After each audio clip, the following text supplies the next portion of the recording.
My best friend and I are quarantining at our apartment together. She's trans and has had trouble growing her hair out, so she wears wigs. She has some really cute ones in other colors that she wears for fun and stuff. But she has a standard everyday wig she wears most of the time. Lola never got the traditional girly childhood, so we've been making one for her in quarantine. We built a fort in the living room, have been making friendship bracelets, playing summer camp-style games. It's a lot of fun.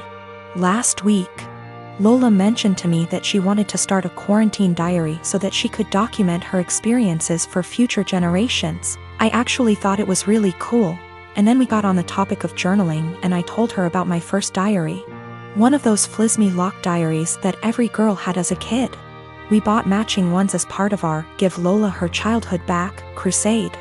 They took a little while coming in, but we got them on Friday. Saturday night, some of our friends from college decided to do an impromptu girls' night in. Lola was in the shower, so I answered the Zoom without her. Lola is not out to anybody at our college and I respect that. This is her fresh start and she has a right to decide when she wants to come out to these people, if at all. I know I wouldn't 100% trust some of the people at our school with something as personal as this. We were talking about what we've been doing in quarantine and I mentioned that we had gotten the diaries. I said it was for the nostalgia and they wanted to see the diaries. We left the box in Lola's room, so I went in to show them. Lola and I go into each other's rooms all the time, we're basically sisters to one another, and it's just about second nature. When we were younger, we had keys to each other's houses. I didn't think anything of it. I flipped the camera to show the diaries and didn't flip it back. I got distracted by a cute choker on her dresser and forgot that the camera was flipped back / there was anything to hide.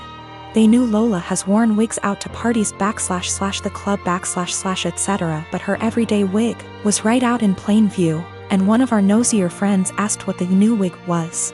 I completely blue-screened and someone else realized that it was Lola's hair. I genuinely had nothing to say. They were asking why Lola wore a wig and I had no explanation. I didn't want to out her. Someone else came to the conclusion that Lola must have cancer or alopecia or some other horrible thing that causes hair loss. They've decided that she was just too embarrassed to say, and they all started going on about poor Lola, etc. I just didn't know what to say and I said it wasn't my place to confirm / deny. I hung up and immediately told Lola. I apologized profusely, and I know how badly I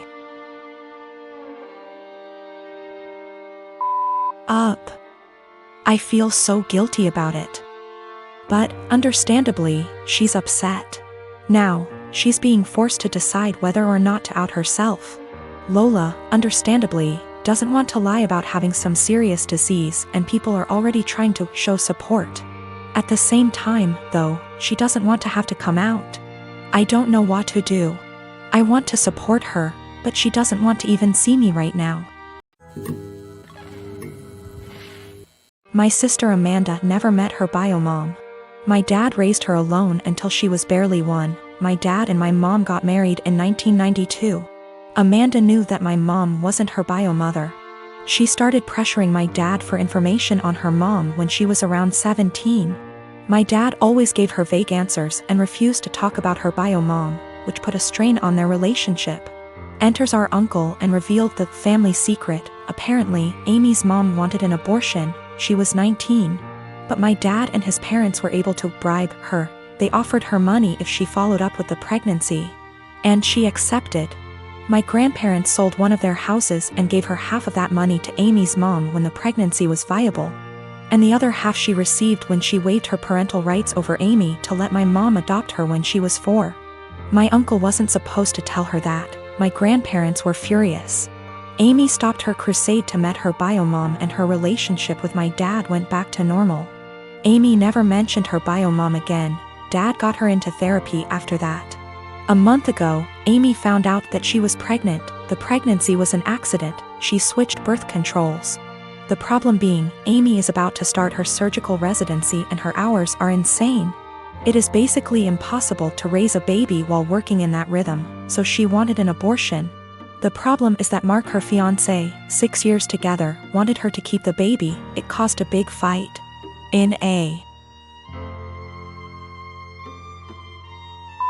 Moved to convince Amy to keep the baby. Mark told Dad about this. Until that point, no one in our family knew about this. Dad talked with her, and they got into an enormous fight. Amy got the abortion 10 days ago. Mark ended up breaking up with her. She is obviously really sad. My dad was acting like a jerk. He was pretending that Amy didn't exist. He didn't want to talk or see her. So on Christmas Day, we were exchanging gifts. When everyone had already finished giving each other gifts, Dad got up and gave Amy her present. He gave her an envelope in front of everyone and told her to open it.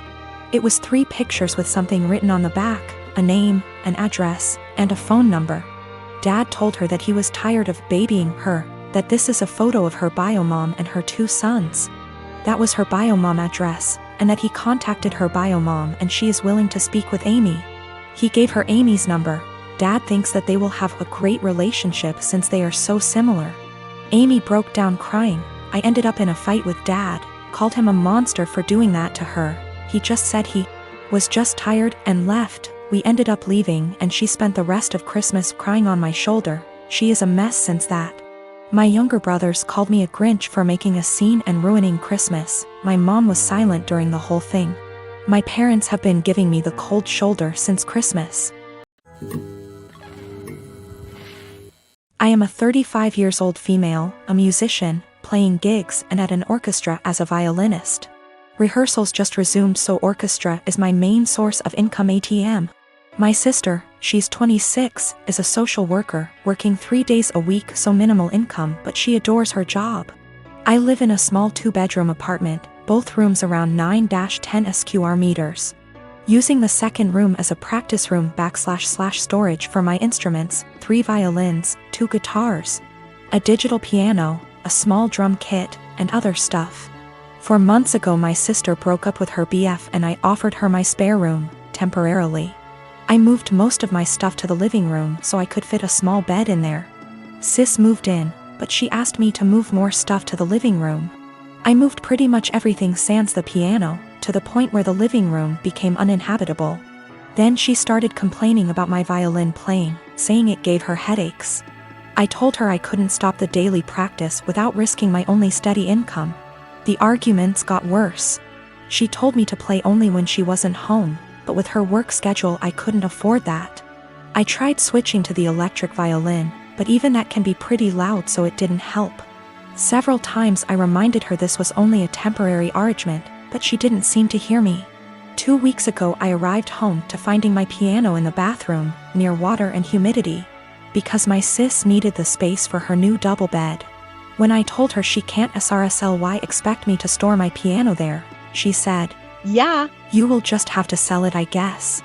I got so mad I told her she has 7 days to leave, but she didn't take me seriously. For a week I only talked to her to remind her how much time she has left, but she always laughed it off, told me to stop acting like a crazy person. When the deadline came I boxed up all her stuff while she was at work, booked an Airbnb bedsit close by and drove her stuff there. She was livid but couldn't do anything but take her new keys and stay there. The following week she kept calling me with an increasingly apologetic tone, saying she shouldn't have moved my piano or bought a bed. She promised she would put more effort into finding a new place. And by the end of the week I considered most of our issues at least addressed, so I drove to help her move back. But when I was carrying the first box down, she went, "I do hope you will at least stop with the violin this time." I absolutely refused to take more of that F******ing violin. I dropped the box, wished her good luck and left. Now, 2 days later, on one hand it feels like a huge overreaction to leave my own sister literally homeless because of an argument about the violin. I know she cannot afford to stay there, but on the other hand I have no plans to allow her back here, because I feel she would just continue crossing boundaries and never leave.